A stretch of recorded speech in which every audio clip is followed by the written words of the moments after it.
Here's a fun bit. How I met Elle.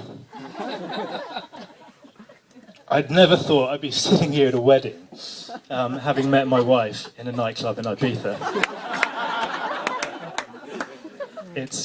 So there I was, living the perfect single life, the dream life, and someone says to me, let's go to Ibiza for the weekend. I think, okay, sounds like a plan. Jump on a plane, turn up in Ibiza, check into a hotel, never go back to the hotel. I mean, we only have 3 nights. We're in Pasha for 3 nights straight. I mean, I don't know why.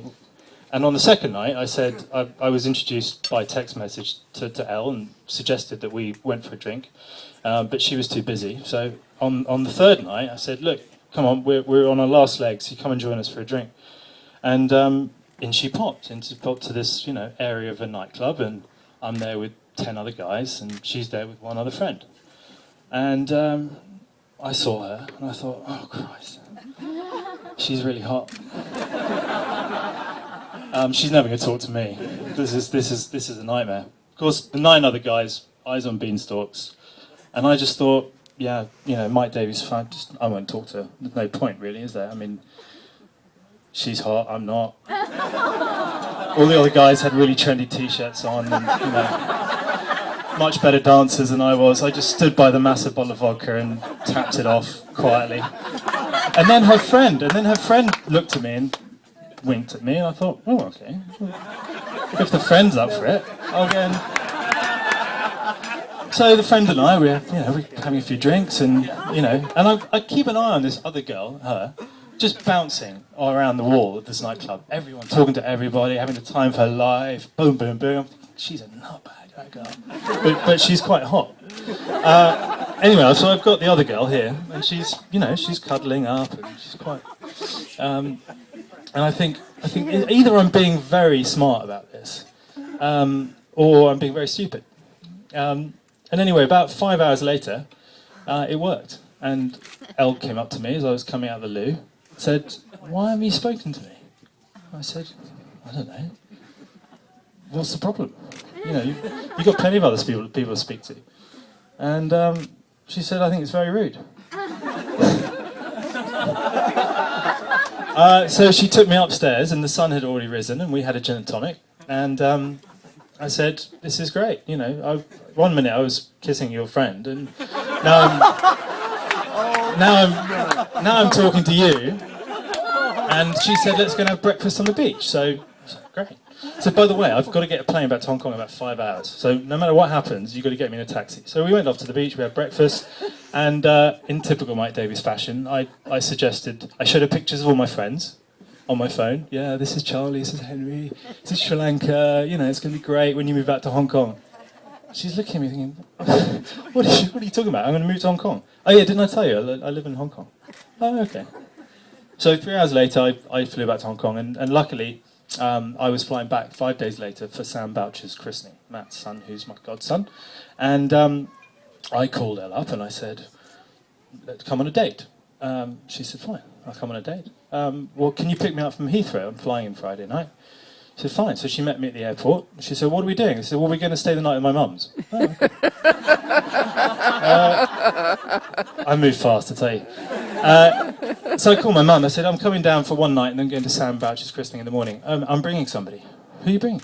This girl called Elle. Where did you meet her? Oh, I met her 5 days ago in a nightclub in Ibiza.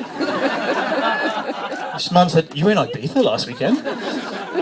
So anyway, we turn up at Sam's gorgeous christening, and I said to Elle, so you do know I'm a godparent, so I'm going to have to stand at the front, and you're going to have to, Oh, okay. So basically I'm not going to see you all day. You go over there, I'll stay here. Okay. And most girls I've dated before, it'd be game over there. It'd be absolute game over. I mean, I've tried taking girlfriends to weddings. It's just a nightmare. So it was like the ultimate test. And by the end of the evening, I had Duncan Christie Miller coming up to me saying, she's with you, right? I said, amazing girl. And I hadn't seen Elle all day. I had people coming up to me telling me how amazing she was. And I thought to myself then, on date one, here's a girl who can hold her own. And she really can. She's like a lightning bolt in my life. Keeps me smiling and keeps me happy, and for that reason, I know I can stand up here in front of you with absolute confidence and just say, I'm in the right place at the right time, and that's what makes it right.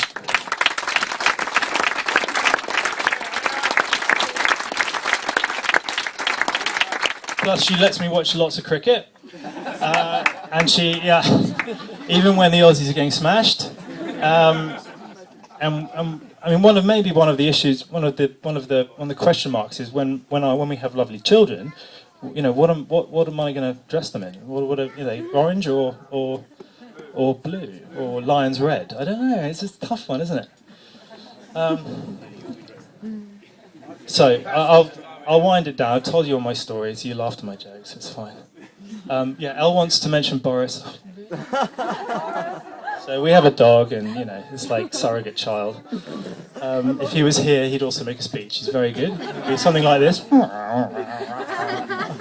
Anyway, Elle, you're the absolute light of my life. I love you to bits, and here's to the roller coaster that is our lives going forwards. I love you lots.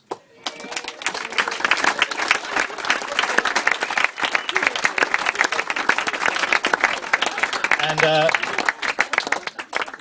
I'm also going to toast Alex. I think that's tradition, right? No? Yes. Who do I toast? Okay, a toast to Valentine. A toast to Valentine. And now the three amigos. Michael. You can do it.